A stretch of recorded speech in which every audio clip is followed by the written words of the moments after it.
All right, everybody, welcome back. Ready for another deep dive. Today we're tackling something that I think a lot of us struggle with. It's finding time for ourselves, That me time. We all crave it, but between work and family and just life in general, sometimes it feels impossible to actually get any. Exactly. And, we always try to bring you guys inspiring stories and advice, and today is no exception. We found this really cool blog post. It's about this working mom in Korea, and let me tell you, she's got a pretty jam-packed schedule. But she's figured out how to make time for personal growth right in the middle of her busy day. It's really all about perspective, isn't it? Rethinking those little pockets of time we tend to just let slip away. Yeah. So she's got like a classic 9 to 6 job. Plus she's got a family to take care of. So her days are pretty full, right? I can only imagine. And that feeling of running on empty is something that resonates across cultures, across professions. It's almost a universal experience these days. So what she do? Well, get this. She decided to kind of reclaim her lunch breaks. Oh, that's interesting. Instead of just, shoving down a sandwich at her desk. Right. 3 days a week, she actually blocks out her lunch hour for personal growth time. Wow, that's dedication. What kind of things does she do? Well, she's really into learning English. So some days she'll use the time to study. Other days she just catches up on her reading, stuff that she actually enjoys and that feeds her mind. I love that. And, it highlights this really important point.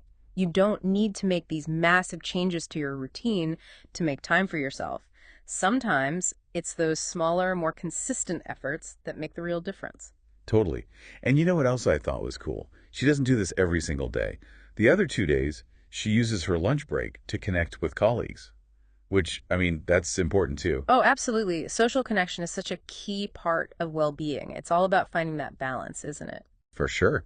And, when I was reading her blog post, one line really stood out to me. She said, "I believe that these small efforts will accumulate and lead to personal growth a few years down the line." She's thinking long term, It's that future self mindset. And it actually ties in with a lot of the research on habit formation and goal setting.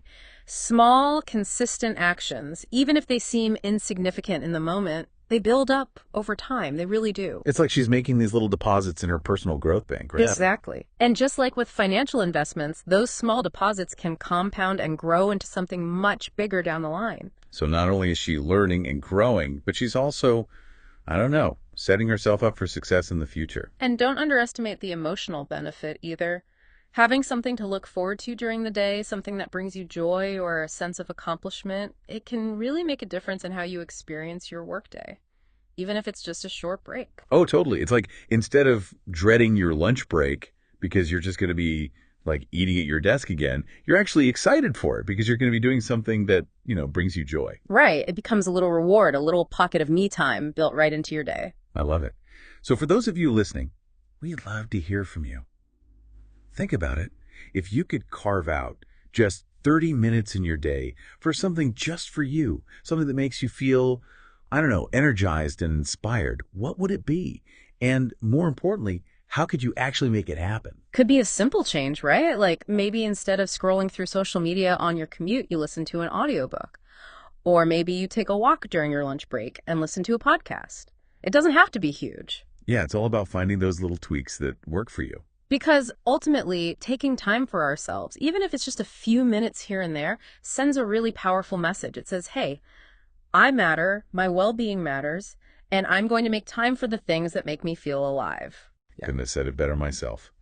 And on that note, thanks for joining us for another deep dive. Hopefully this has given you some food for thought, no pun intended. And remember, no matter how busy life gets, you deserve to make time for yourself. Even small changes can make a big difference. We'll catch you next time.